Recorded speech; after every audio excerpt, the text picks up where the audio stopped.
Hello বন্ধুরা, আজকের ভিডিওটা তাদের জন্য যারা খুব বেশি ভাজা পোড়া পছন্দ করেন। আজ আমি আপনাদের সামনে নিয়ে আসলাম নতুন আরেকটি রেসিপি। আলু সেদ্ধ করার ঝামেলা ছাড়াই, ম্যাশ করার ঝামেলা ছাড়াই আলুর ক্রিসপি মুসমুসে চপ কিভাবে ঘরে তৈরি করে নেওয়া যায়, চলুন দেখে নেওয়া যাক আমরা কিভাবে সহজে আলুর ক্রিসপি চপ বাসায় তৈরি করে নিতে পারি। আমি দুটো মাঝারি সাইজের আলু নিয়ে নিলাম। এখন খোসা ছাড়িয়ে নেব। দেখুন আমি খোসা ছাড়িয়ে নিচ্ছি। আপনারা কিন্তু বটি দিয়েও ছুলে নিতে পারেন। যে আমি খোসা ছাড়িয়ে নিলাম।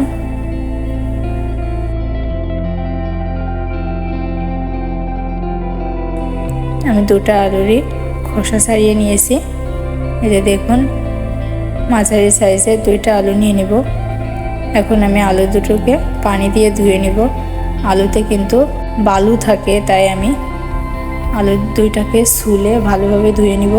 যে পানি দিয়ে ভালোভাবে আমি আলু দুটাকে ধুয়ে নিচ্ছি।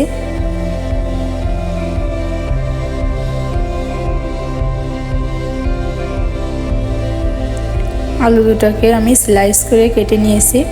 এবং স্লাইস করা আলুগুলোকে আমি আবারও ধুয়ে নেব। আলুতে প্রচুর কষ থাকে, তাই আমি আবারও পানি দিয়ে খুব ভালোভাবে আলুগুলোকে ধুয়ে নেব। কষ ছাড়িয়ে নেব আলু থেকে, খুব ভালোভাবে ডলে ডলে ধুয়ে নেব। এখন আমি আলুগুলোকে শুকানোর জন্য একটা টিস্যু পেপারের উপর আলুগুলোকে দিয়ে দিব। এই যে সবগুলো আলু আমি এভাবে দিয়ে নিচ্ছি। আর একটি টিস্যু পেপার দিয়ে আমি আলুগুলোর পানি এভাবে শুকিয়ে নেব।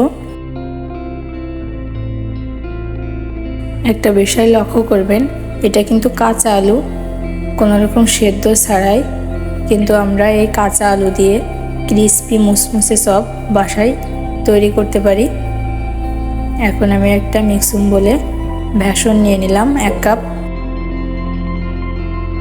চপে চালের গুঁড়ো অ্যাড করব, তাই চালের গুঁড়ো দিয়ে দিলাম স্বাদ মতো লবণ, মরিচের গুঁড়া দিয়ে দিলাম হলুদের গুঁড়া, ধনিয়ার গুঁড়া দিয়ে দিলাম, বেকিং পাউডার দিয়ে দিলাম কালার নিয়ে আসার জন্য জাফরান। এতে কিন্তু চপের কালারটা দ্বিগুণ বাড়িয়ে দেয়। এখন সবগুলো উপকরণ খুব ভালোভাবে মিশিয়ে নেব। দেখুন আমি সবগুলো উপকরণ খুব ভালোভাবে মিশিয়ে নিয়েছি। এখন অল্প অল্প করে পানি অ্যাড করব। পুরো পানিটা দেব না, দিলে কিন্তু ব্যাটারটা পাতলা হয়ে যাবে। আমার চপের ব্যাটারটা কিন্তু খুব বেশি পাতলা কিংবা খুব বেশি ঘনও রাখা যাবে না, মিডিয়ামে রাখতে হবে। যে আমি আবারও একটু পানি দিয়ে খুব ভালোভাবে ব্যাটারটা তৈরি করে নিব।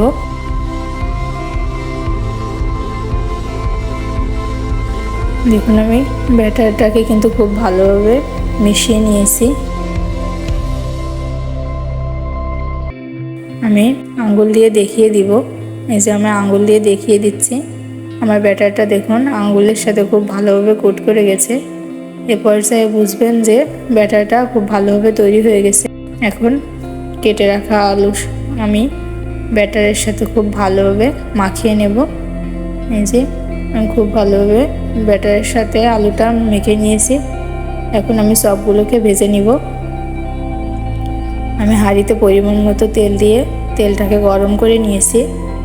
এখন সবগুলো সব একে একে ভেজে নিব। এই যে আমি সবগুলোকে এপিট ওপিট করে খুব ভালো করে ব্রাউন কালার করে ভেজে নিব। তো বন্ধুরা, আমার ভিডিওটা যদি আপনাদের ভালো লেগে থাকে তো অবশ্যই লাইক কমেন্ট শেয়ার করবেন। নতুন নতুন ভিডিও পেতে আমার চ্যানেলটি সাবস্ক্রাইব করে দিবেন। আর যারা অলরেডি আমার চ্যানেলটি সাবস্ক্রাইব করেছেন তাদের অসংখ্য ধন্যবাদ। আর যারা এখনও আমার চ্যানেলটি সাবস্ক্রাইব করেননি তারা অবশ্যই আমার চ্যানেলটি সাবস্ক্রাইব করে দিবেন। দেখুন আমি এপিট ওপিট করে খুব ভালোভাবে ভেজে নিয়েছি সবগুলো। খুব ভালোভাবে ভাজতে হবে। চুলার আঁচটা মিডিয়াম লোতে রাখবো, না হলে ভেতরটা কাঁচা থেকে যাবে, উপরটা কালার চলে আসবে। দেখুন আমার ভাজা হয়ে গেছে। আমি সবগুলো ছাঁকনি দিয়ে উঠিয়ে নিব। সবগুলো দেখতে কত লোভনীয় লাগছে। এখন আমি সার্ভ করে দেখাচ্ছি।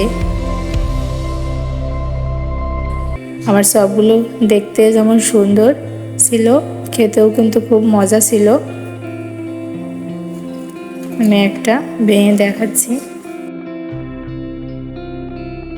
তো বন্ধুরা, আলু সেদ্ধ করা ম্যাশ করার ঝামেলা ছাড়াই কিন্তু খুব সহজে এই আলুর চপটা আপনারা বাসায় তৈরি করতে পারেন। এটা বিকালে চায়ের সাথে কিংবা মুড়ির সাথে খেতে কিন্তু খুব মজা লাগে। তো আজ এ পর্যন্তই, দেখা হবে পরবর্তী ভিডিওতে। আল্লাহ হাফেজ।